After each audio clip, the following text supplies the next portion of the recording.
Give me the high sign. We're good. Thumbs up.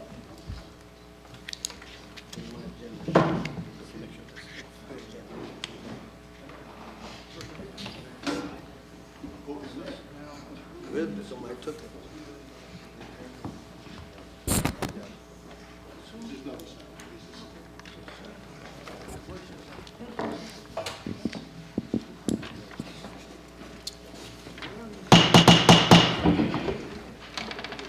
Good evening. This meeting, Essex County Board of County Commissioners, is hereby called to order. This meeting is being live streamed in addition to taking place here in person. Madam Deputy Clerk, please call the roll. Commissioner Cooper, absent. Commissioner Gill, absent. Commissioner Luciano. Yes. Commissioner Mercado. Yes. Commissioner Richardson. Here. Commissioner Siebold. Here. Commissioner Sermons. Here. Commissioner Vice President Murray Thomas. Present.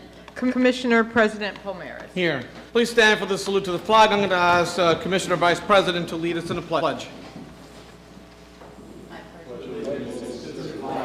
Of the United States of America, and to the republic for which it stands, one nation, under God, indivisible, with liberty and justice for all. I'm going to ask you all please just remain standing for a moment of silence. And in particular, we have three folks that keep in your thoughts. One is Ronald Rosenio, who was one of the vendors who came and did business with Essex County for a long time, did well by us, and was always here to answer many questions related to Dominion voting machines and the entire process. I want to ask also that you keep in mind in your thoughts Alberta Daniels, who's the longtime community advocate and also the mother of former freeholder Carol Clark. And then lastly, of course, we lost one of the giants in New Jersey government, former Governor Dick Cody.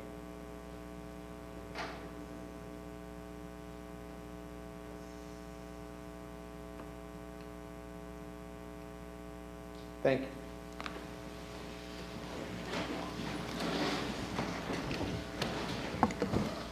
I have before me certification from the Deputy Clerk that this meeting is in compliance with the Open Public Meetings Act. Madam Deputy Clerk, are there any transcripts to be approved? No, Mr. President. Okay, do we have any topics for discussion? No, Mr. President. Okay, so let's move on to public comment. Tonight's meeting is a combined conference board meeting. We will vote on every item on the agenda. So if there's any member of the public who would like to comment on agenda items only, please come to the microphone, state your name and affiliation for the record. You will have 3 minutes to speak. There will be time later in the meeting for public comment on any other items, so I ask you at this time you please limit it to agenda items only. Good evening. Good evening and Happy New Year's to all of you. My name is Lisa Maddox Douglas. I am the president for the Public Employee Supervisors Union with the Division of Family Assistance and Benefits. I would like to speak to resolution number 1 and number 27. With respect to resolution number 1, we see that you planned, or DFAT plans to return $1 million back to the county. We're a little unclear as to why that's happening, especially since we have multiple vacancies which need to be filled. As you are aware, or maybe you're not, we are supposed to be at 832 employees, and we're nowhere near there. So we're asking that you definitely look into that you get back to our union and let us know exactly when they plan to fill these vacancies. And we believe that these vacancies could definitely be remediated if they actually requested a civil service examination for our entry-level positions, which has not happened yet, as opposed to most of the political appointments that we see coming in at least monthly. We would like to know why we don't have a county welfare agency director. We have been without a director for well over 2 years. So we are looking for some form of strong leadership, which is why we believe we're in the mess that we're in right now. We're battling timeliness and a whole bunch of other issues that we need to definitely address before we are fined by the federal government. We also ask that you, when you do identify who the leadership is, meaning a county welfare agency director, not a political appointee, that you select someone who is knowledgeable of what we do there at the county, because we have had directors or division heads, and it hasn't, as you can see, worked out very well, which is why I guess we still have a vacancy. Also, we also would like to know what happened to all of the RFPs that went out regarding the state health benefit plan. They have yet to call the unions to the table. We want to know what has happened. As you are aware, we have all experienced a 36% increase, and it's very disheartening that nothing has been done and that the unions have not been brought back to the table. Finally, we see in number 27 that I 30 believe, seconds. thank you so much, is not included in all of the requests to have partnerships with our county, and we're just trying to figure out what happened to that. The YMCA is not included in the list of vendors, and we want to know what happened to that within the RFP process, and if at all possible, if you can get us that information quite quickly, because from what we understand, we are on a waiting list for beds, specifically for males within the Time. city of Newark. So we ask that you look into this so that we can address the severe homeless population that we have and those who are unsheltered. Thank you so much for your time. Thank you, Ms. Mathis.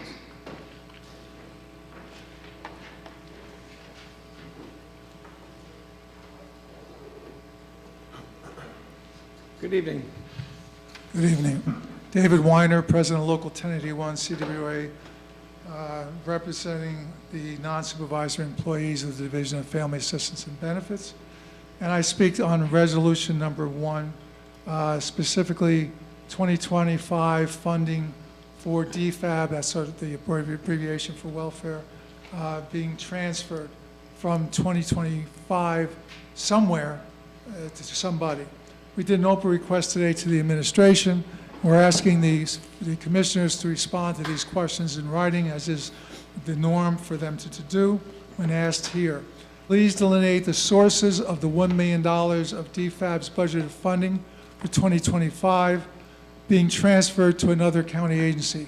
Now, the document, the resolution doesn't say to which agency, but it is on a list of monies from different agencies to be transferred. Last year, we transferred $3.4 million to the jail, and we still are grieving that through arbitration.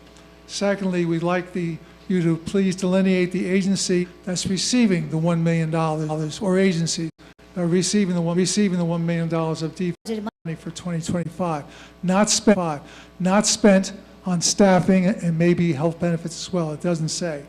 Thirdly, please provide the memorandum of usually it's from the administrator, often it's from Mr. Coltree, depending on what the subject matter is. This resolution has no such memorandum in it. It doesn't explain what you're doing with the money, where you got the money from, where you're putting it to. We'd like to know. Number 4, also, the total number of DFABs, as my sister said earlier, is supposed to be 232 total employee. I'm sorry, 832. We've never gotten above 775. That's why we have the overdues. That's why we have clients lined up, clients not getting the benefits to which they're legally entitled. And that money could be spent either on staffing or, practically speaking, and long-term, it should be spent on printers for the employees. We have 6 employees to every printer. And when you're printing out reams and reams of stuff for a client's case, identifying information, it often gets jumbled together because nobody's there to watch the printing come. 30 seconds. And, wish I had a little sound or bell or something, because that's a little disconcerting when you're talking. Not your fault. I know it's the process. She is the warning. So that's good. So basically, where is the $1 million coming from? We're funded by federal, state, and county funding.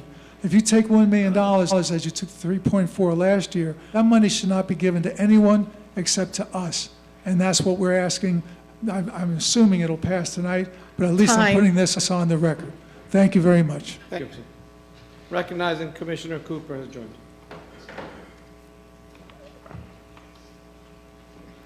Is there anyone else wishing to speak at this time? Okay, Madam Deputy Clerk, let the record reflect there's no one wishing to speak at this time. So let's move on. Mr. President, if I may, I just wanted to, Mr. Jackson, please. if I may, just not the whole list of items that were raised, but the one for the transfer resolution. Can we get the microphone for The you? one for the transfer resolution, we're not taking money from, there's no $1 million being taken from DFAP. Okay. If you look at the list, All right, you had your moment at the floor, sir. No, there is no, sir, you had your moment of public comment. You can come oh, back. if you can't, I don't know, you can't, can you hear me now? Better? Yes. We'll get you, we'll get you. I apologize. There is not $1 million being taken from DFAP. If you look at the list of places where dollars are coming from, there's no $1 million from DFAP. Thank you, Mr. Jackson. Okay. All right, so let's move on to ordinance on introduction and first reading. Madam Deputy Clerk, do we have any? Yes, Mr. President, we have one ordinance for introduction and first reading. Okay, let's move on to ordinance number 1 for introduction and first reading, and it will be read into the record at a later time. Mr. Jackson. Yes, Mr. Mohammed will handle this item. Mr. Zates, I'm totally confused. I got confused by, anyway. Joshua Zates, Essex County Parks. You're close. We both have ears, so. That's true. Go ahead, Mr. Zates. Joshua Zates, Essex County Parks. I'm just going to do a brief overview of some of the accomplishments from 2025, and then I'm going to go over some of the highlights, some of the bigger items in the 2026 proposed fees. So, we're proposing fee increases for 2026 in the following divisions: Archival, Cody Arena, Environmental Center, Golf, the Parking Deck, Turtleback Zoo, and Permits. With increases at these fees, we anticipate approximately $1 million in additional revenue for 2026. That's a 4% increase from 2025's revenue, which was $24,717,000. In 2025, the total number of golf rounds was just over 88,000, which is remarkable considering that Weequahic Golf Course was closed until mid-August. We issued 1,315 permits for our athletic fields, special events, room rentals, and picnics, and attendance at the Turtleback Zoo topped over 933,000 visitors for 2025. So, That's what I'm looking just to, as I said, just to hit some of the highlights from this year's proposed fee increases. Over in Archival, we're proposing some new fees for buses of 30 or 50 riders. This would be for tours throughout the park system, most notably over in Branchbrook Park, where we have our Cherry Blossom events. And then we're also implementing a new fee for history talks. It would be in library talks during work hours. That would be free. But in-county library talks outside of work hours, there'd be a $150 fee. Talks at 9 non-library facilities in the county would be $150, and talks at facilities outside of Essex County would also be $150. Again, proposed fees over at Cody Arena, we're going up slightly for our public adult sessions from $12 to $14, and then the private per rental hour, we're proposing an increase from a very modest increase from $495 to $495 to $500. Over at the Environmental Center, we're kind of cleaning up our fees. We're eliminating some of the ones that we don't necessarily need line items for, such as the toddler and preschool courses, community course for youth, community course for adult. Again, we're cleaning those up, and in order to charge those fees, we're going to lump it all into a category we already have, which is called specialty workshops, which has a fee of a range of $0 to $3,000. So those fees fit very nicely within that. And again, it'll just clean up on our books some of the fees that aren't really necessary with that catch-all. Over at Golf, we're proposing a $5 increase across the board for Weequahic, Hendricks, and Byrne. For instance, over at Weequahic, the adult weekday for a card holder would go up from 35 to 40, weekdays for non-card holder 50 to 55, and so on. Like I said, it's a $5 modest increase across the board. Over at the parking deck, we're increasing the monthly rate from $55 to $60, and then the yearly rate from $535 to $580. And over at the Turtleback Zoo, we're proposing an increase for our group tours in season, off season. Again, it's a modest increase. In season would be from $15 to $17, and then off season $13 to $15. And then over at our permits, I know if Commissioner Gill was here this evening, he always asks us this question, but if there's a rate for turf fields for the nonprofit versus for-profit, we are now introducing that rate. For the nonprofit, it would be $50 for youth field and $75 for lighted youth field. And then it would be $100, it would be $75 for a youth field for profit, and then $100 for the lighted youth field for profit. Like I said, those are some of the highlights, but I'm happy to answer any questions the board may specifically have. Thank you, Mrs. Zates, for those details. Mr. Anyanwu, do you have any questions? No, Mr. President. Mr. McInerney? I do. On the parking deck increase, does that apply to any parking decks at the zoo? Joshua Zates, Essex County Parks. So you, Mr. President, the fee rate is only for the first parking deck, the oldest one that's right along Northfield Avenue. That's the only one we currently charge for. Is that the one that received the grant from the state? Because there were some restrictions based on the grant that you could only increase. Again, I know there were restrictions put on that on the first parking deck. We got money from the Port Authority, and I know there were restrictions about making any increases in those rates. So I just wonder, am I correct in saying that, number one? And number two, has that been taken into consideration, if I am? So that deck was built in, I want to say, 2004. Offhand, I don't know how it was funded back then. I don't know if it was a grant or it was capital or... No, it was $2 million from the Port Authority. I'm not aware of any restrictions. We have moderately increased it in the past. Again, and this is another moderate increase, but I'm not aware of any restrictions for that. Would you do me a favor, just Yeah, certainly. take a look at that? All right, thank you very much. Thank you. Any other, you good, Mr. McInerney? That's good. Commissioner Vice President? Through you, Mr. President, thank you, Mr. Zates, for that update. Two questions. One, would you just remind the board and the public when the last fee increase occurred?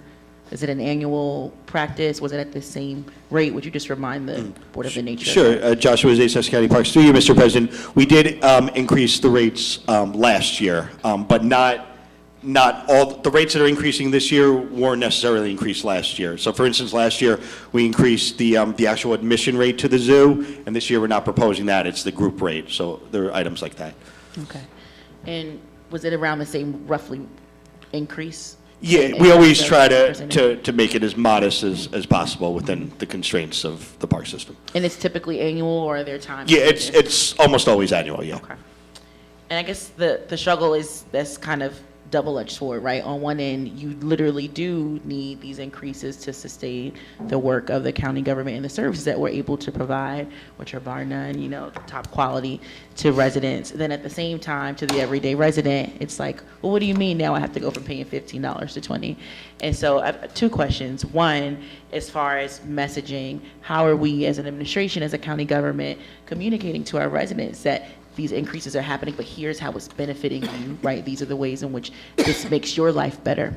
And then secondly, would you remind us of ways that, I'm really glad that you mentioned the nonprofits that are getting, special rates on turfs versus others, but are there ways that Essex County residents are being shielded from any increases in any county services, or is it just across the board in all areas, everyone will experience that increase? So, Joshua Zates, Essex County Parks. Through you, Mr. President. So, to speak twofold on that. As far as the public goes, I think just with their own eyes, they could see the improvements that the administration has made, certainly within the past 5 years, if not in the past 20-odd years. All three of our golf courses have been renovated within the last 3 to 5 years. In fact, in August, when WeQuake reopened, that was the first time in 5 years we've had all three golf courses open. And obviously with that, it's now, I'm not a golfer, but from what golfers tell us, it's now a higher quality course, and because it's a higher quality course, the rates are justified as far as that goes. As far as your question with the profit versus nonprofit or in-county versus out-of-county, for the golf course, we do have an in-county rate versus an out-of-county rate, as well as with our nonprofits, we have the nonprofit rates versus the nonprofit rate versus the profit rate for permits now. That's a new fee we're introducing this year. But across the board, though, even Essex County Yeah. residents will see those increases, correct? Yes. Okay. Thank you. Any other questions? Commissioner Richardson and then Cooper. Yeah, Mr. Zates, thank you. Are there any fields or parks where Essex County residents have first right of refusal? So I anticipated your question, Mr. I know, Commissioner. you should, I've been asking for a long And time. I have before me the rates of priorities for our permits. I hope you're sitting down. So number one, priority is always to the Essex County vocational schools for any field. That's priority number one. Priority number two would be for Essex County municipalities, and when I say that, that also includes the public and private school systems in those municipalities. Then if there's any field space left, it would go to youth organizations, and then after that, if there's any field space left, it would go to adult organizations. Could you please send that to me? Certainly. Appreciate it. In fact, Mrs. Davis, if you don't mind, just send it to the deputy clerk so we can all get it. I think Yeah, it's a well, good we'll idea. pass the info on to the administration. Yeah, I think it will be helpful so everyone has on the same page. Commissioner Cooper? Thank you, Mr. President. Question. I saw that we have a in-county, out-of-county rate for golf, and I'm happy to see that we're introducing the nonprofit and for-profit. Have we introduced, maybe I missed it, do we have a rate for county residents versus out-of-county residents when they use the parks? Is there a difference in the fee, or is the fee the same? No, the only, as you mentioned, it would be in-county versus out-of-county for golf specifically, and then profit versus nonprofit for permits. But other than that, it's the same whether you're a county resident or not. So I'm going to request if we can start to take a research to look at doing something like that next year. You guys have done an amazing job with upgrading our parks. They're beautiful. They're absolutely beautiful. And because of that, they're getting a lot of use. Orange Park is routinely used every single week by a lot of different organizations. And looking at the names and some of the vehicles that you see, I don't know if some of those people are necessarily from the county or from the state, just looking at the plates. And I don't want to target anybody. I just think that since we've invested a whole lot of money into upgrading our facilities, they're getting a lot of use.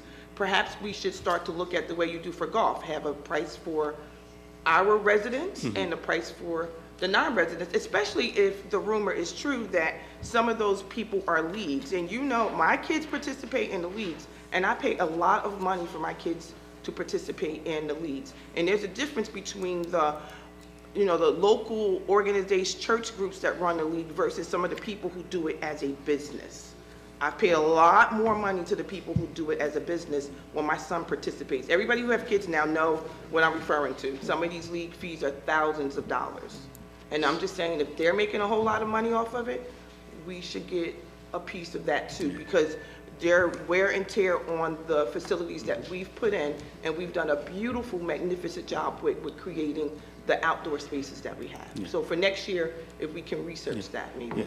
So Joshua Zates, Essex County Parks. So just to piggyback on what you're saying, we are optimistic that the new profit versus nonprofit rate will help significantly in that. If you are a for-profit sports league, you would pay a higher rate than if you were a nonprofit sports league. So that's definitely the first step. That's not to say that there's some other ideas that might be floating around to help curtail that, but we'll certainly look into it. Thank you for your suggestion. Okay, so I want to be clear. So then the rates that you're talking about, the nonprofit versus for-profit, you're going to apply that now? Correct. Assuming this is approved, yes. All right, so that's the first step. Thank you.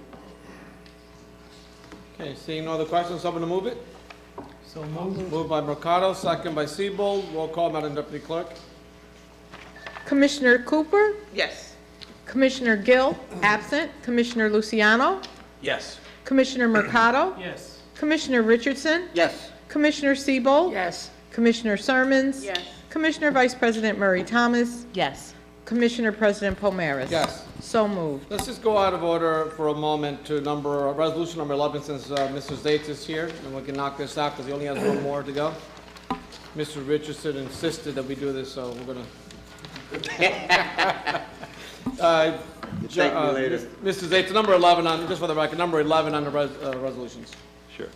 Joshua Zates, Essex County Parks. Thank you, Mr. President, and more specifically, Commissioner Richardson, for spearheading this effort to get me out of here earlier.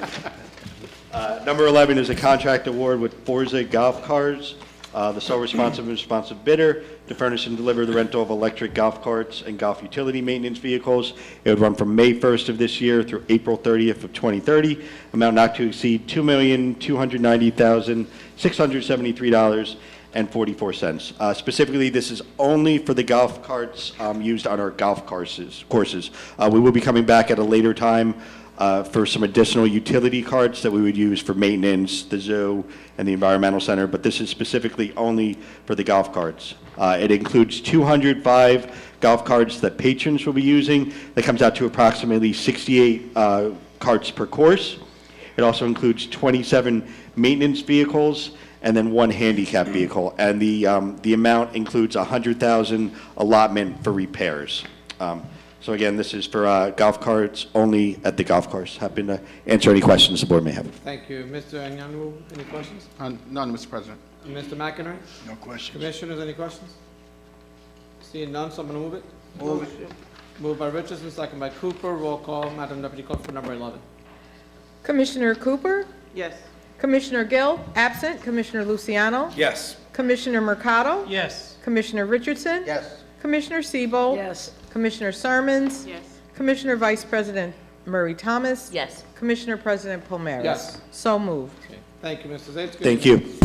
All right, let's go back to ordinance on second reading and public hearing for listing purposes only. Madam Deputy Clerk, do we have any? No, we do not. Okay, do we have any ordinance resolutions on second reading and public hearing tonight? No, we don't. All right, so let's go back to resolutions. We're going to go to number 1, which is for the Department of Administration and Finance, Office of Management and Budget, and that can be read into the record at a later time. Mr. Jackson.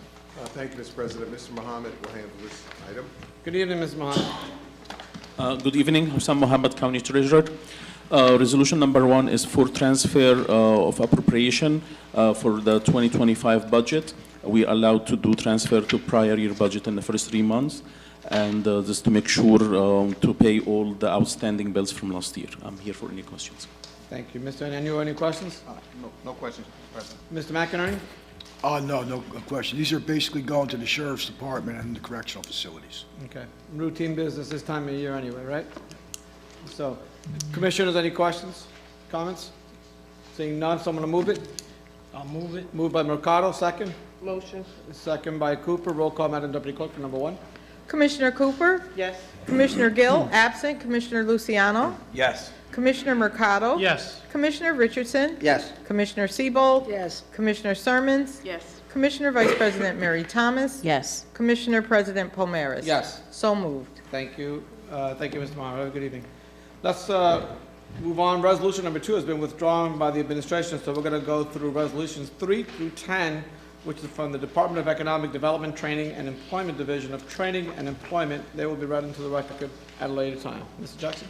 Thank you, Mr. President. Director Richardson Green will handle 3 and 4, and Director Suarez will handle 5 through 10. Okay, thank you. Good evening.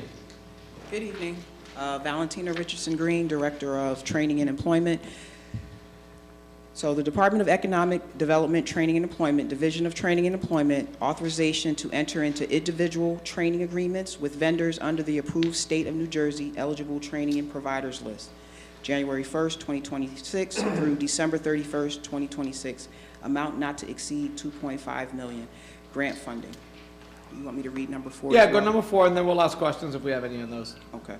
Department of Economic Development, Training and Employment, Division of Training and Employment, authorization to enter into individual on-the-job training agreements with state-registered employers under the State Work-Based Learning Grant, January 1st, 2026 through December 31st, 2026, amount not to exceed $500,000, grant funding. So a little bit of background, individuals that are receiving public assistance, that includes Workforce New Jersey or SNAP benefits, or individuals that are eligible for Workforce Initiative Opportunity Acts are required to be in a training and employment activity.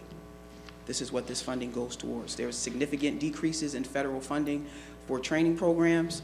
So we have the individual training accounts that we're utilizing, as well as tapping into Department of Labor grantees throughout the state. So this is towards helping people get jobs, get the training, but ultimately to get jobs and sustain their families. Thank you. Questions? Mr. Young, any questions on 3 or 4? No, Mr. President. Mr. McInerney, any questions on 3 or 4? Yes, I have a comment. So this is $6,500, which I as you said, is an increase, right? I can remember this being significantly less. $6,500. $4,500. I'm sorry. Frank, a little louder into the I'm microphone. talking about resolution number 3. Okay. The memorandum says that the cost of this is $6,500. Yes, Okay, so that's higher than it's been, correct? correct. Yes. The other thing is this attached to resolution 4? In other words, they get the training, and then through resolution number 4, they are placed with an employer or on-the-job training?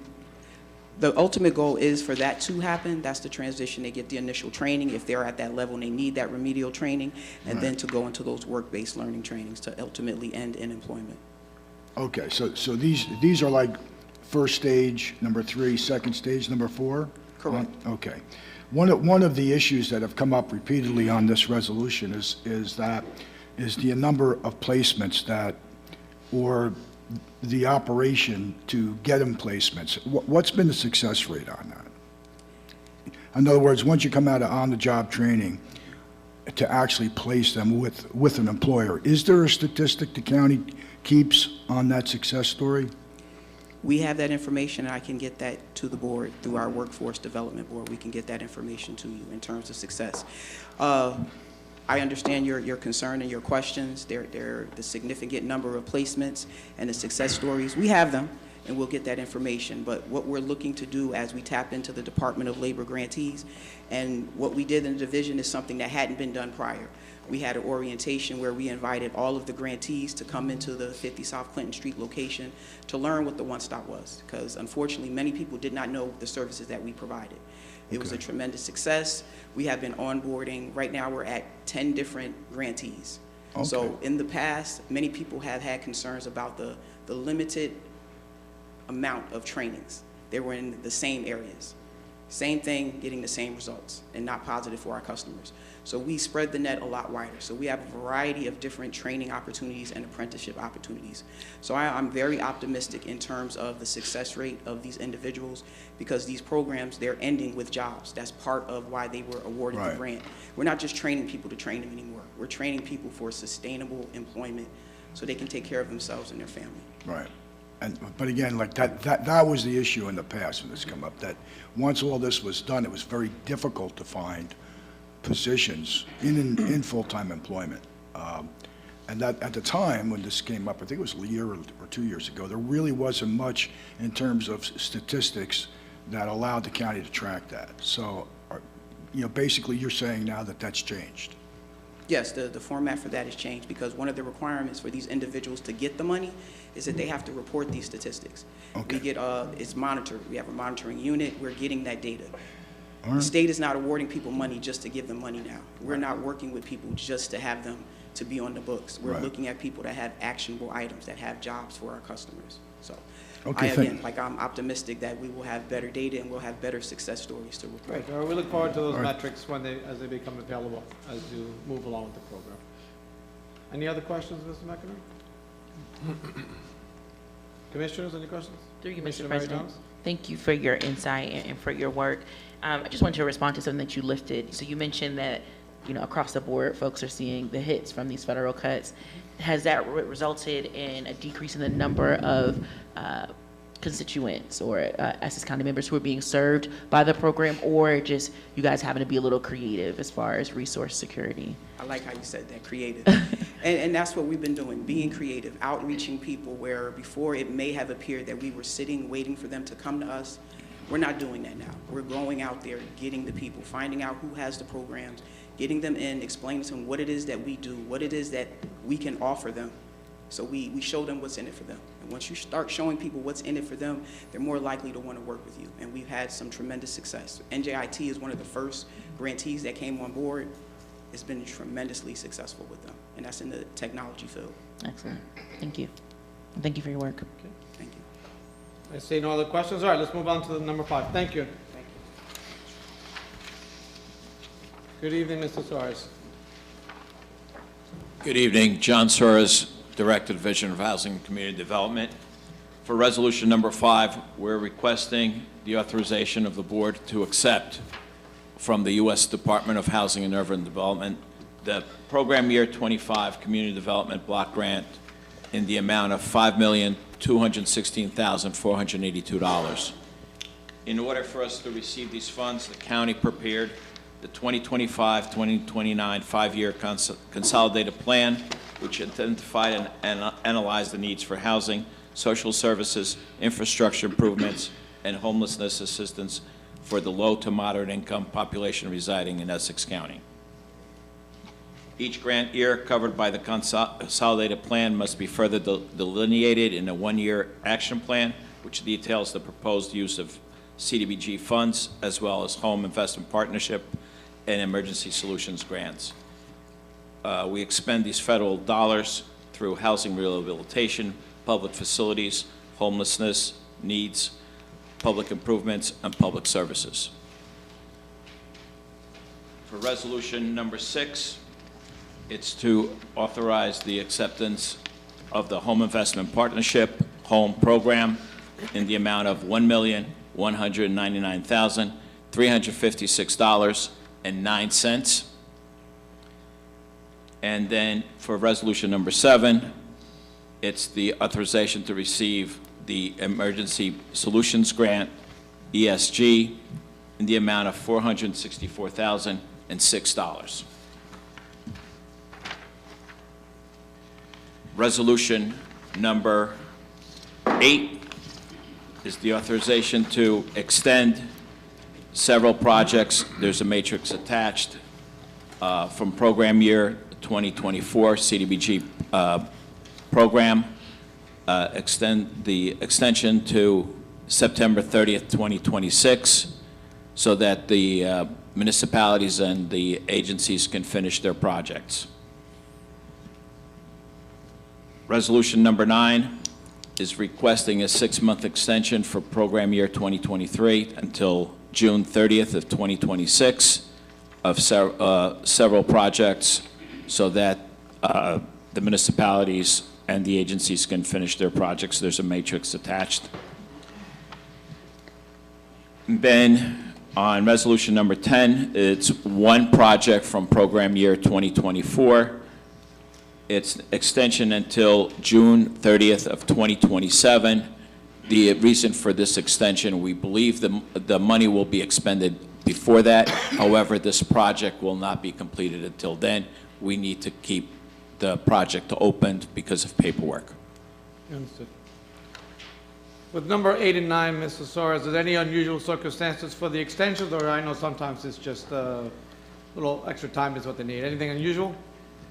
There's nothing unusual in that. It's just timing and getting the municipalities to move on these projects. It's not atypical, so just as long as there's nothing unusual, that's fine.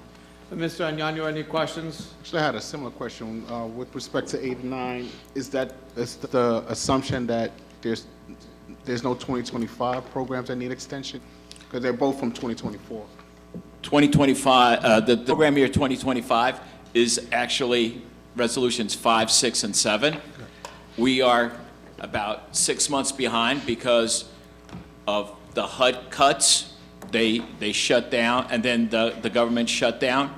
Normally, we would have been here probably in September, early October. They didn't authorize these funds until the middle of December, and it was already too late for the December meeting. That's why we're here now. Got it. Thank you. Mr. McInerney, any questions? No questions. Commissioners, any other questions? I do have. Commissioner Cooper? Thank you, Mr. President. Quickly, when you guys advertise for your grants, when you put them out, how do people apply? Do you do it through the purchasing portal through Jay's office, or you have a separate place that people go to? Through you, Mr. President, we announce it on through various media. We put out public notices. We put it on the county website. We have our own portal that agencies and municipalities have a deadline to submit their applications. Can you please send that to the deputy clerk, and then I can forward it to someone who asked me that question? I didn't know the answer off the top of my head, so thank you. Through you, Mr. President, yes. Thank you. Commissioner Cooper, would you like to move to 9? Yes, 3 to please. 10, I'm Thank you. sorry, 3 to 10. Do I have a Motion. second? I'll second. Second by Mercado. Roll call, Madam Deputy Clerk, for 3 to 10. Commissioner Cooper? Yes. Commissioner Gill, absent. Commissioner Luciano? Yes. Commissioner Mercado? Yes. Commissioner Richardson? Yes. Commissioner Siebold? Yes. Commissioner Sermons? Yes. Commissioner Vice President Murray Thomas? Yes. Commissioner President Palmeris? Yes. So moved. Thank you. Thank you. All right, so let's move on to resolution number, we did 11 already, so let's go through 12 through 18, and added starter number 50, which are from the Department of Public Works. They'll be read into the record at a later time. Good evening, Mr. Antonio. Good evening, David Antonio, Department of Public Works. Item number 12 awards the final engineering design for the replacement of the Bridge Street Bridge over the Passaic River between Newark and Harrison to Majeski and Masters Incorporated in an amount not to exceed $21,596,298. Majeski and Masters submitted the highest rated proposal received by the County of Essex. The Bridge Street Bridge over the Passaic River replacement is now in the third step of the 4 of the federal concept delivery process. This process advances local projects from local concept through preliminary engineering, final design, and ends with eventual construction. This engineering phase of the project is also being federally funded. Mr. Richard Jackson of Majeski and Masters is here, and he would like to introduce his company and perhaps talk a little bit about the scope of the project. Sounds good. Mr. Jackson, good evening. Please just state your name and affiliation for the record. Richard Jackson, Vice President of Majeski and Masters. Tell us about your company and the project and what impact they may have. Yeah, so my company, we manage transportation projects. We've been around since 1893. We specialize in bridge design, specifically movable bridges. We've had the honor and privilege of working with Essex County to deliver the preliminary engineering phase of this project on time, under budget, and we are looking forward to continuing that into final design and through construction. Our company is nationwide. I help manage our Mount Laurel and our Philadelphia office. We have a half dozen people that reside in Essex County. We built our team based on folks that are local to Essex County, known by Essex County. Some of them are here with me tonight, and we're excited about the opportunity to continue working with Essex County on this. Thank you. Mr. Young, you have any questions? None, Mr. President. Mr. McInerney? No questions. Commissioners, any questions for the vendor? Commissioner Richardson? Yes, does anybody know if there was an environmental impact study done? There was. The environmental document, it was actually a categorical exclusion document, and that was delivered at the end of preliminary engineering. It is an extensive environmental document, and it looks into everything from, any plant life, animal life, fish, all the resources in and around the area, the community impacts, social impacts, environmental impacts. It ends up becoming a very large document, and that was what we ended up delivering at the end of preliminary engineering. So in terms of the environmental, the community impact, was there any negative impact to the community? Well, the bridge is going to be detoured. Clay Street will be the detour for Bridge Street. So that is an issue that we've been mitigating we've been evaluating that effect. We evaluated that effect in preliminary engineering, and I guess we found that the level of service of the roadways will not be severely impacted beyond what they currently are, and I guess when Bridge Street is done being built, Clay Street will be detoured through Bridge Street. So there will be some short-term impacts to the area due to the replacement of these two bridges. Thank you. Yeah. Any other questions? Commissioner Cooper? Thank you. What's the timeline? How long is this project going to take? So this is a 5-year contract. Final design will be 2 years, and then we are, part of this contract is for us to provide services during construction, which is supposed to be about 3 years. Thank you. Okay. Thank you, sir. We appreciate your input. Thank you. David Antonio, Department of Public Works, item number 13. Awards a construction contract to Sparwick Construction to replace the label street culvert over the Tony's Brook in Montclair in an amount not to exceed $948,199. Sparwick Construction submitted the lowest of the 4 bids received by the county. This construction project is fully funded with an NJDOT grant. The culvert is on Label Street, which is between Frink and Forest Street, about a block away from the Walnut Street train station in Montclair. And we do have Mr. Brian Fagerston of Sparwick Construction this evening as well. He will also like to introduce his company and perhaps touch on the scope of work as well. Thank you. Good evening, sir. Just please state your name and affiliation for the record, and just tell us about your company and the scope of project. Sure. Brian Fagerston, Sparwick Contracting President. Sparwick Contracting is a family-owned company in business since 1993. We've done many projects in Essex County and the surrounding counties. We're a union contractor. All of our employees are from Local 472, Local 11 ironworkers, and Local 825 operators. The project itself is a bridge deck replacement over a small brook in Montclair. I think it's about a 6-month project starting this spring. Mr. Yanu, any questions? No, Mr. President. Mr. McInerney? No questions. Commissioners, questions? No, you're off the hook. Thank you, sir.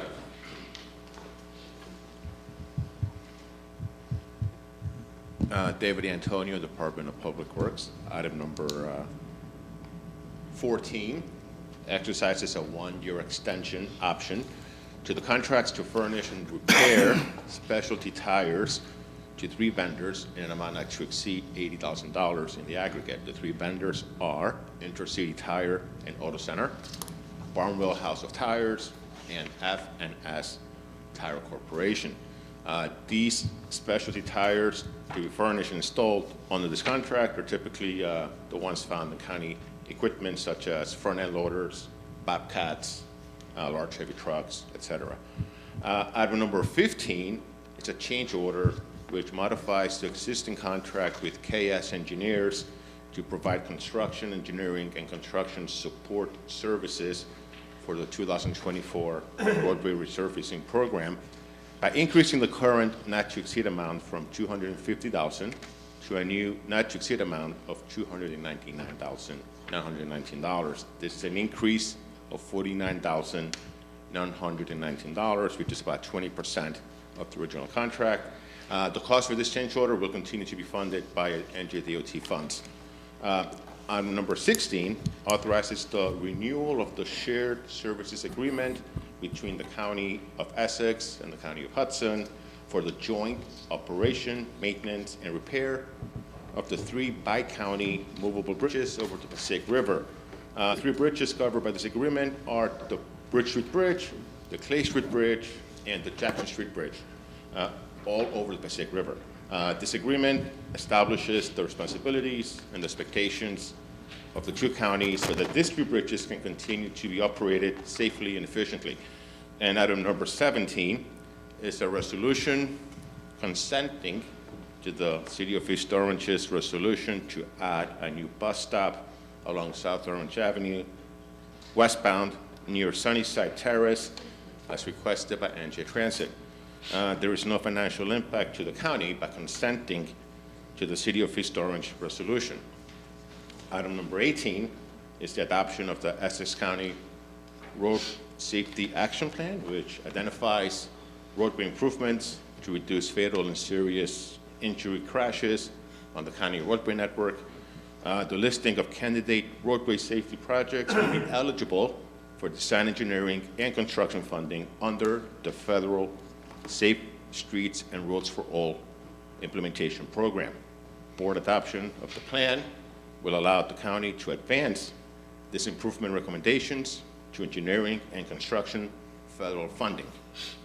And item number 50 authorizes the submittal of an application and the execution of a grant agreement with the NJDOT, which will fund the replacement of 2 bridges in an amount of $2,000,000 $9,725 through the 2026 Local Bridge Future Needs Program. This program is funded by the New Jersey Transportation Trust Fund. The first bridge is the Draper Terrace Culvert, which is in Montclair, and the second one is the North Livingston Avenue Bridge, which is in Roseland. And that concludes my report, Mr. President. Thank you. On, from 14 to 18 and number 50, Mr. Agnani, do you have any questions? Just a bit of inquiry with respect to 15, that increase in the scope which covered, I guess, the resurfacing along Bloomfield Ave, is that the only increase of scope? Because it then goes to state that the final phase of milling and paving covering Bloomfield Ave remains the same. So, through you, Mr. President, the KS engineers' hours for construction support had to be increased because the duration of construction increased.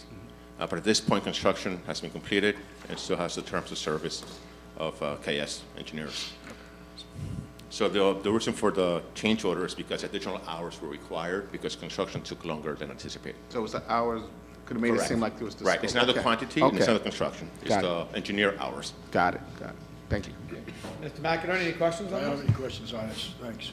Commissioners, any other questions on 14 to 18 and 50? So then, seeing none, do I have someone to move 12 through 18 and number 50? I'll move it. Moved by Siebel, do I have a Second. second? Second by Mercado, roll call. Madam Deputy Clerk? Commissioner Cooper? Yes. Commissioner Gill, absent. Commissioner Luciano? Yes. Commissioner Mercado? Yes. Commissioner Richardson? Yes. Commissioner Siebold? Yes. Commissioner Sermons? Yes. Commissioner Vice President Murray Thomas? Yes. Commissioner President Palmaris? Yes. So moved. Thank you, Mr. President. Thank you, Mr. Board. All right, let's move on to number 19, which is on the Office of the Prosecutor. We'll be read into the record at a later time. Mr. Coltrane. Yes, Mr. President, this is a participation resolution. Now, can you hear me? Little bit, yeah. A little better. Participation with the state of New Jersey Prosecutors Insurance Fraud Reimbursement Program, administered by the Office of Insurance Fraud Prosecutor. This is also a salary of $150,143, fringe benefits $99,857 for one assistant prosecutor and one investigator. Mr. Agnani, any questions? None, Mr. President. Mr. McInerney? No questions. Commissioners, questions on 19? Someone to move it? I'll move it. Moved by Siebold, do I have a Second. Second by Richardson, roll call, Madam Deputy Clerk. Commissioner Cooper? Yes. Commissioner Gill, absent. Commissioner Luciano? Yes. Commissioner Mercado? Yes. Commissioner Richardson? Yes. Commissioner Siebold? Yes. Commissioner Sermons? Yes. Commissioner Vice President Murray Thomas? Yes. Commissioner President Palmaris? Yes. So moved. Let's move on to number 20, and that is Starter 52, which is for the Department of Corrections. It will be read into the record at a later time.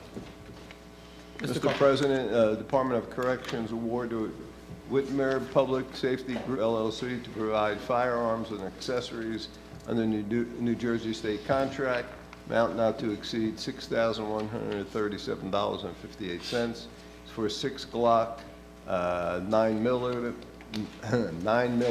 handguns, 6 aim point red dot sights with mounts. The vendor has complied with the New Jersey, with the Commissioner's resolution of 2015. And number 52 is Department of Correction, request for emergency declaration payment to GD Correctional Service LLC for food services in the amount of $1,224,049.74. This emergency was declared on December 10, 2025, to be able to submit and feed all the inmates to the end of the year. Mr. Agnani, any questions? 19 and 52? None, Mr. President. Mr. McInerney? No questions. Commissioners? Motion. Moved by Cooper, do I have a second? Second. Second by Mercado, roll call, Madam Deputy Clerk, for 19 and 52. I'm sorry, 20 and 52. My apologies. Thank you, Madam Deputy Clerk. Commissioner Cooper? Yes. Commissioner Gill, absent. Commissioner Luciano? Yes. Commissioner Mercado? Yes. Commissioner Richardson? Yes. Commissioner Siebold? Yes. Commissioner Sermons? Yes. Commissioner Vice President Murray Thomas? Yes. Commissioner President Palmaris? Yes. So moved. Let's move on to 21 through 23, which are for the Department of Health and Rehabilitation. They will be read into the record at a later time. Mr. Coulter, they're busy today, huh? Yes, they are making me work. Mr. Jackson, you making no more card today? Absolutely. It's about time. Earn that money. Mr. President, this is Divisional Hospital Center Annual Certification of Finance and Management Plan for Essex County Hospital Center for calendar year 2026. Yearly resolution that the county will supply financial plans and other applicable data required by the state. 22, Department of Health and Rehabilitation Divisional Hospital Center negotiated contract award to Hanalda Romage, the sole responsible bidder, to provide tonsorial services in the amount not to exceed $50,000. If you don't know what tonsorial means, it is hair cutting, which I do not use. Neither does Mr. Jackson. Oh, I'll be there too one day. Why not? Why? Speak for yourself. 23, Department of Health and Rehabilitation contract, change order with Enterprise Unlimited, translation service and global language systems to provide language and translation services.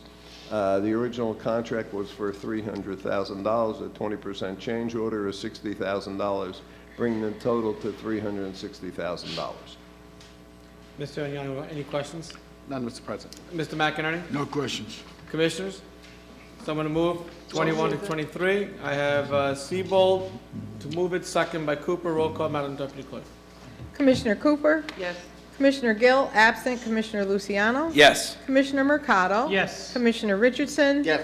Commissioner Seabold? Yes. Commissioner Sermons? Yes. Commissioner Vice President Murray Thomas? Yes. Commissioner President Palmeris? Yes. So moved. Let's move on to 24 and 25, which are from the Office of County Council. They will be read into the record at a later time. Mr. St. John, good evening. Jerome St. John, Essex County Council. Our last two contracts of the 27. So 24 is, and I'll make it easy, they're both the same, following the format that we always follow on all other 25 contracts, the 22333. And so these are the last two contracts.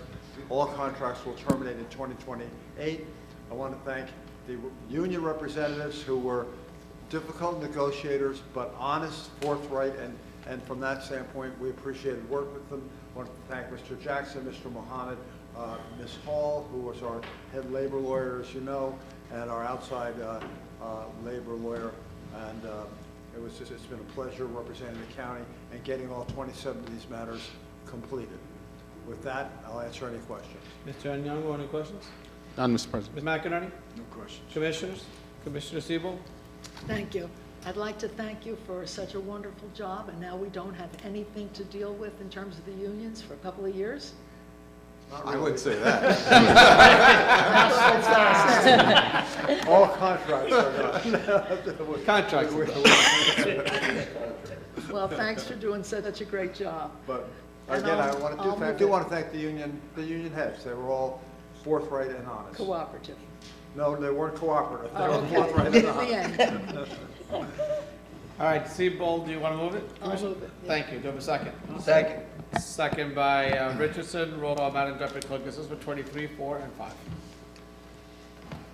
Commissioner Cooper? Yes.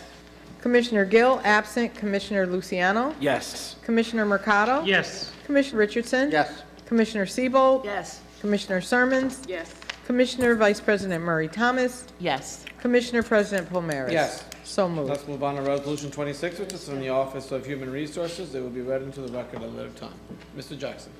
Thank you. This is requesting approval of dental benefits contract with Aetna and Life Insurance Company from January 1, 2026 to December 31, 2026, in an amount not to exceed $1.9 million.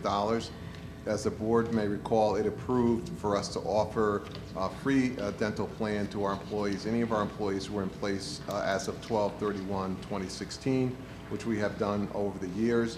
And this is renewing that plan. No increase from last year.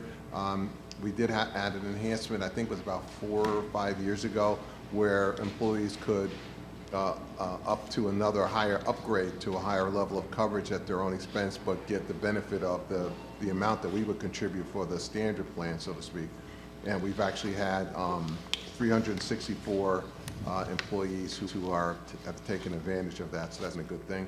But again, it's the same policy we've had since we moved into state health benefits, and it's a free benefit to our employees, active and retired employees, actually. Mr. Anyanwu, any questions? None, Mr. President. Mr. McInerney? No questions. Commissioners, any questions? Motion? Does someone a motion? Motion. Motion moved by Cooper, second by Mercado. Roll call, Madam Deputy Clerk, for number 26. Commissioner Cooper? Yes. Commissioner Gill, absent Commissioner Luciano? Yes. Commissioner Mercado? Yes. Commissioner Richardson? Yes. Commissioner Siebold? Yes. Commissioner Sermons? Yes. Commissioner Vice President Murray Thomas? Yes. Commissioner President Palmeris? Yes. So moved. Let's move on to resolutions 27 and 28, which are from the Department of Citizen Services and will be read into the record at a later time. Mr. Coltrane. Mr. President, Department of Citizen Service, Division of Family Assistance and Benefits, approval of a contract to provide emergency shelter and transitional housing services for the homeless individuals and families. 24-month contract, amount not to exceed $19,508,520. That we received 15 proposals and 12 were received with contracts. And they probably are on the matrix. Okay. You want to do 28 as well? Department of Citizen Service, Division of Community Action, approval of contract to provide Code Blue Emergency Shelter Program, January 1, 2026 to June 30, 2026. Amount not to exceed $34,125. Thank you. Mr. Anyanwu, any questions? None, Mr. President. Mr. McInerney? Yes, I do. On Resolution 27, it was mentioned during the comment period, but I've also known that the Newark YMCA has always, I think, always been on this list. Is there a reason why they're not? At that particular time when the proposals came in, they failed to complete the project as advertised. They were rejected. Their proposal was rejected. Their proposal was rejected. They failed to submit all the documents needed. Wow. They didn't like... I understand that, and they even came in front of me that particular day, and... Just wasn't there. It just wasn't there. Okay, thank you. You're quite welcome. Commissioners, any questions, comments? Commissioner Murray Thomas? Through you, Mr. President, this is also with respect to 27. Yeah, that's unfortunate to hear about the why. I live in Newark, obviously, and it, you know, if you're just downtown, anytime you're in Military Park, you're in JPAC, you know, you see the impact that that shelter has on families and children, and so that is unfortunate to hear. But I am curious about, of the 12 folks who did submit and were accepted, roughly what percent of the share of Essex County beds do those 12 contractees represent? I would have to go back to, through you, Mr. President, I would have to go back to the department and get that documentation. Do you have a sense of, like, just out of curiosity, like roughly how many, as far as, I'm just trying to get a sense of how many folks that we're working with as far as vendors for homelessness? Do you have a sense of that? Or if not, I understand if you need to get that information, but. I'll be glad to get that information from the department, but right now I don't have it. And remember, everything that people submit is required by law, in New Jersey public contract. Oh, yeah, for sure. Okay, so then I'll just follow up with some of the other questions then, because that may be additional information needed, so Sure. thank you. Commissioner Cooper, did you have a question? I do, thank you. I thought that was an oversight when I read this, that I didn't see the why on here. My concern is, knowing that they've been a long-standing community partner providing the beds, the list of people that did respond are the number of beds, knowing that their participation isn't there, did the availability go down? Like, so say for an example, if they were participating and you had 100 beds that was made available with the Y, did you see a decrease? Like I said, Mr. President, through you, that would be a department decision, how they would like to proceed. Yeah, I think that there are 412 beds provided by the providers that we do have. And if there is an emergency situation, there would be wherewithal, leeway, whatever, for the department to say, we don't have enough. Okay. And that may be an opportunity for the Y to get beds at that point. But we can evaluate that, and if that comes to, we're tapped out at 412, we may have leeway to provide more beds through other agencies, which could include the Y. That's exactly what I was getting at, so thank you for that. So if we find that, then the department could come back to the administration to make potentially some adjustments. All right, thank you. Commissioner Richardson? Yeah, I was going to ask, how often does this bid go out? Is this a yearly bid? I'll let you know in a second, 27. It's a competitive contract that can go out multiple years, up to 5, from 1 to 5. So what is this? This was 24 months. So they could potentially get another chance to bid Sure. Yes. in 24 months? And like Mr. Jackson stated, there's an if emergency. there's an emergency, they need additional bedding. Through you, Mr. President. Commissioner Richardson? I'm going to ask a question. I'm not sure if there's something you have on-hand information to or may need to get later. But where are we as far as roughly how many, you said 412 was the number, Mr. Jackson? Yes. Of beds that are provided? Okay.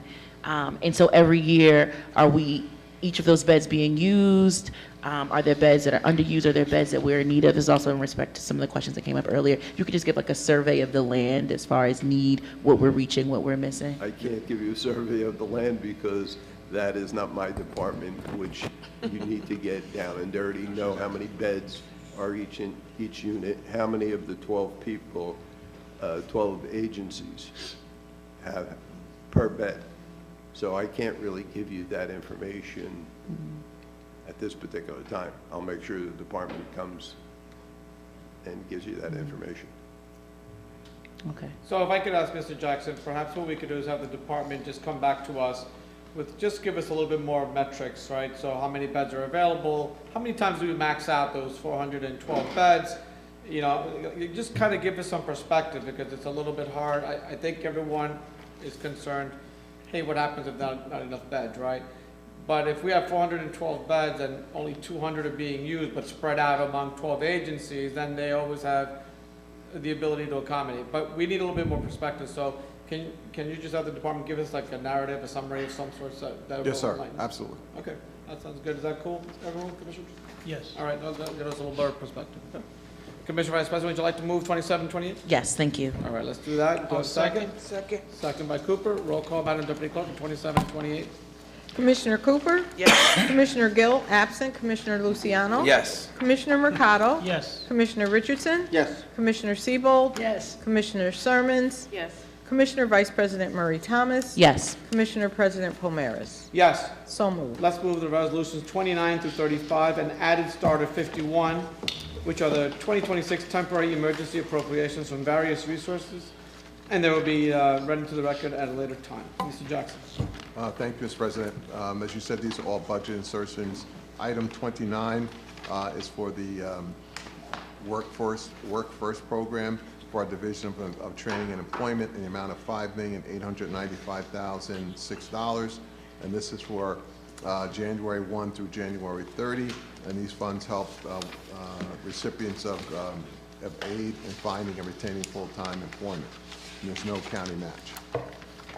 Item 30 in the amount of $323,245.60 is a reimbursement to the Superintendent of Elections, Commissioner of Registration for the 2024 general election early voting cost. And there again, there's no county match for that.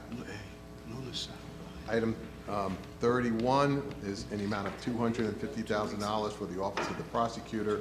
This is to supplement the efforts in terms of insurance fraud. It provides for salary and fringe benefits for one assistant prosecutor and one investigator, and there's no county match. Item 32, to our Division of Public Health Management, $75,000. This will provide for a shared services coordinator for the period of July 1, 2025 through June 30, 2026. And then this will help to identify, negotiate, and implement shared service agreements within the New Jersey Association of County and City Health Officers. And there's no county match.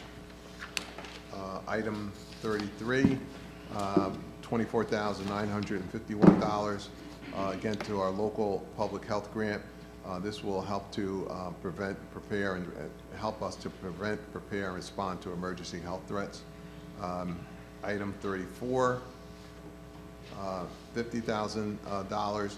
This is money that we're receiving from the New Jersey Department of Corrections to provide for 2 reentry coordinators for the correctional facility. Item 35, $44,415 going to the Office of the Sheriff to help reduce pedestrian injuries and crashes, and public education, and no county match. Item 51, through the New Jersey Department of Transportation. This is for Local Bridges Future Needs Program. This is for the Department of Public Works, the amount of $2,009,725, and this is funding for the replacement of the the bridge over Draper Terrace, over Nishawayne Brook in Montclair, and North Livingston Avenue over Fullerton's Brook in Roseland, and there's no county match.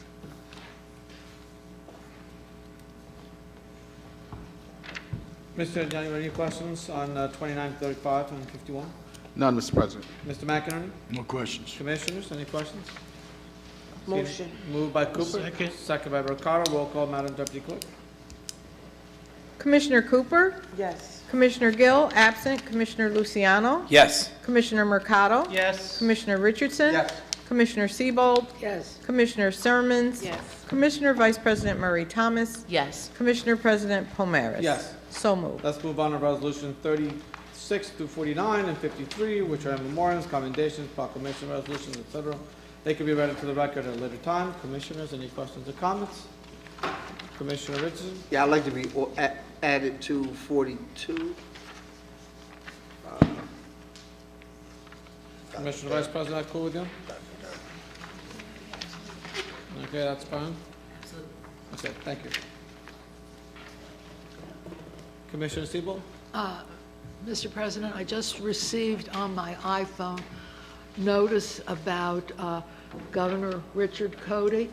He will lie in state at the New Jersey State House on Thursday, January 22nd, with a wake being held at St. John's in Orange on Friday, January 23rd, and a funeral mass at the Cathedral Basilica of the Sacred Heart in Newark on Saturday, January 24th.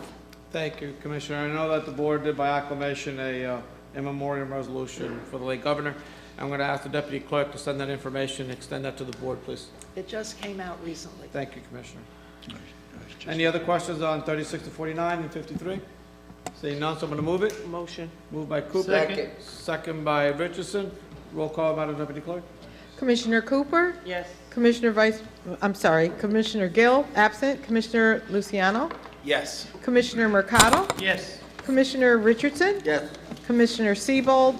Yes. Commissioner Sermons? Yes. Commissioner Vice President Murray Thomas? Yes. Commissioner President Pomaris? Yes. So moved.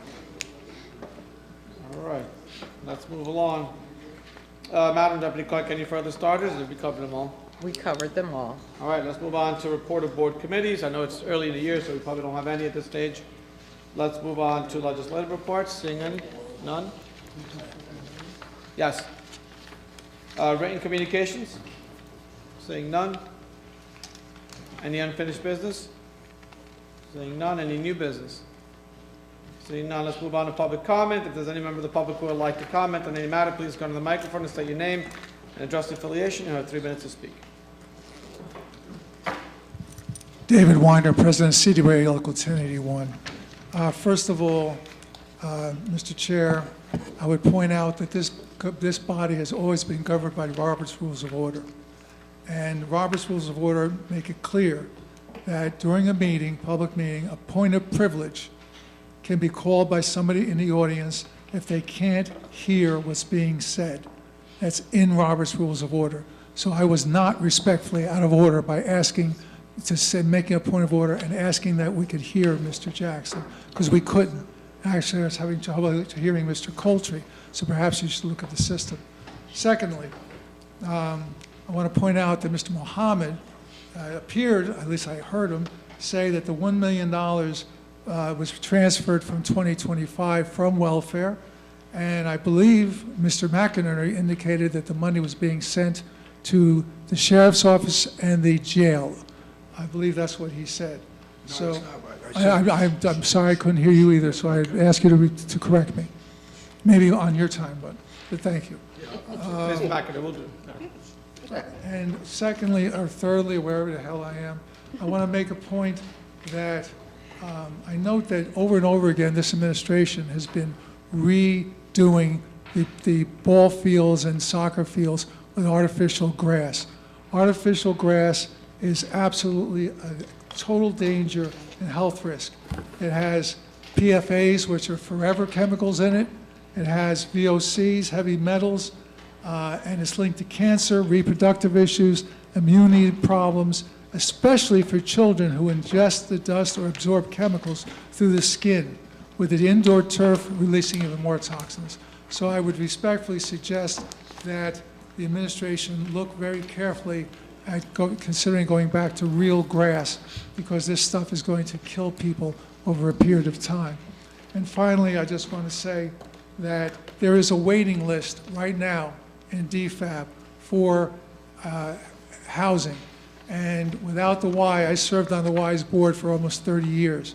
And I know, in fact, I'm having lunch with Mr. Bright in a week or so, the director. And I can tell you that the job they do there is just immeasurable. And to lose the Y, and they did miss the deadline, but to lose them and the housing they have and the facilities they have, the social services they have, would be an absolute nightmare. And I do ask that, as Mr. Jackson says, if there is a need, that they reconsider and allow the Y to get clients and individuals sent to them to their very well done and very well run shelter. I'm just trying to go all the way down to one. Okay, I thank you very much. Thank you. Good evening, sir.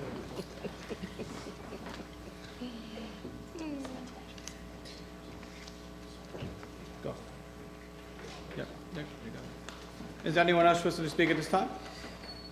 Madam Deputy Clerk, let the record reflect there's no one else wishing to speak at this time, so we're moving on to the Commissioner comment session. Any comments, Commissioners? Commissioner Mercado? Yes, I just wanted to take this opportunity to thank the county executive and the administration for their assistance in putting up a tent and some porta potties for the families of the detainees at Delaney Hall. I've been talking to several organizations that were requesting to put up their own tents on our property, so I just want to thank the administration for taking the lead on that, and we'll probably have some other discussions and how the organizations can help support that effort as well. So thank you very much, and thanks to the county executive. Agreed, Commissioner. Commissioner Siebel. Thank you. I would just like to reiterate what the commissioner said, because I saw that notice today that a tent was put up and some places for people to go to the bathroom, and I'm very happy that that finally was taken care of. Thank you, Commissioner. Commissioner Mary Thomas. Through you, Mr. President. Similarly, I'd like to commend both the county executive and this board for the work that was done to get these, porta potties in this tent installed, because, we are on the front lines here, and community members speak for months on end about the conditions there.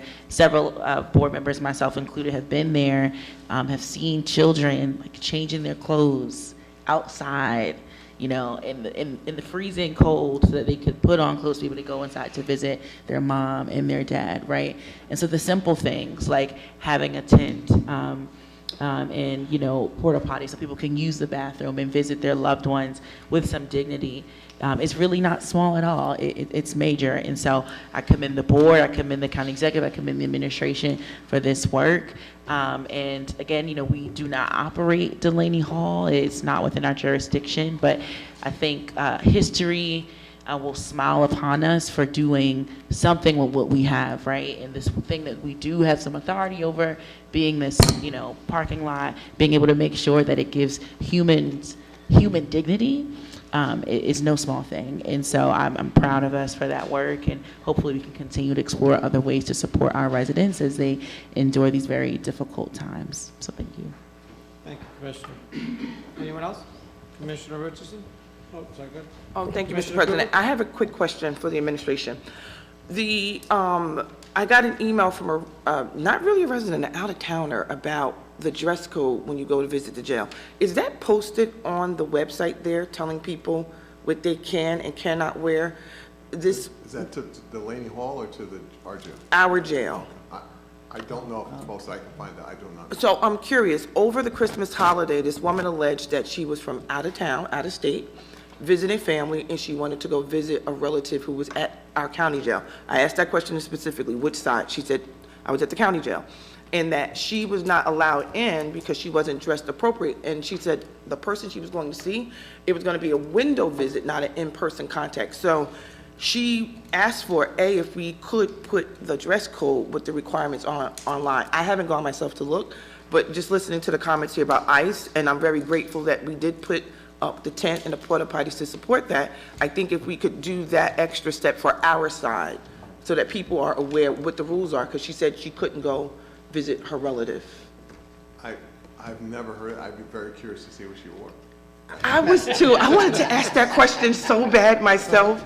I didn't want to be insensitive, but I was just curious if the dress code is online for people. So if you can have Director Charles just double check if it is. If not, that would be my ask. Could we put it up?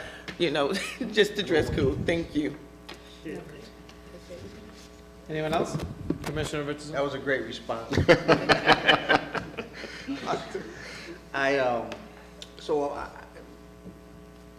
Late last year, I asked about that turn on the Norfolk, making that left from South Orange Avenue onto Norfolk. Have we done anything about that? Has it been looked into? You have some information? You have an update for me? Yes. Mr. Varghese and his team are actually looking at that corner, but as you know, Commissioner, with these changes on particular major streets like that, it takes a bit of research and engineering, but I'll find out where they are on it, because I actually mentioned it to him, but right after it was mentioned to me, and he said, we're working on it, but I'll get an update and get it to the clerk. Thank you. Yes. Appreciate it. Anyone else? Earlier today, Commissioner Cooper, Richardson, Luciano, and I had the opportunity to join the county executive for the presentation of what is a very responsible budget, and we're going to be having the budget hearings here for the public coming up later on this month. Those days are going to be on January 26 and 27. It's an annual thing that we do here, so I just want to remind the commissioners about it. I know we've all gotten the meeting invitation, so we'll be there. But it's a tough year with the healthcare crisis. It's out of control with the pricing, and despite that, I think it's fair to say that Essex County has managed that extremely well while still operating very efficiently with, constantly making significant improvements to our infrastructure, often with the cost offset. And I think that that's a very important aspect of moving forward. We're still building and dealing with, of course, unexpected crises at times, but that was important. So we want to thank the administration and the county executive for that today. So seeing that that's... Mr. President, if I just wanted to, the board get copies of the at-a-glance you got for the board members? Okay, thank you. And the other thing, if I can, please do. You may have noticed from time to time, I think for the last 4 or 5 days, that water has been shut off into this building and some of the buildings next door. The city of Newark is struggling with a water main issue out front, and they've been turning it on and off sporadically through it, so it may continue. So I just want to, if there's something going on, that's what's happening. They're turning it on and off sporadically, and I hope that, I know they worked on it night and day over the weekend, so, but it's still, whatever reason, if something happened today and they shut it off again today, so. And it's not a good time of year for that kind of work either, I'm sure. So I'm sure it makes it even more challenging. Seeing none, do I have a motion to adjourn? Move it. Moved by Cooper, second by Richardson. All in favor, say aye. Aye. The ayes have it. Thank you, everyone. Good evening. Kathy, I want you to check this just in case. Save someone a trip. Good night, Bobby. Oh, go on, Bobby.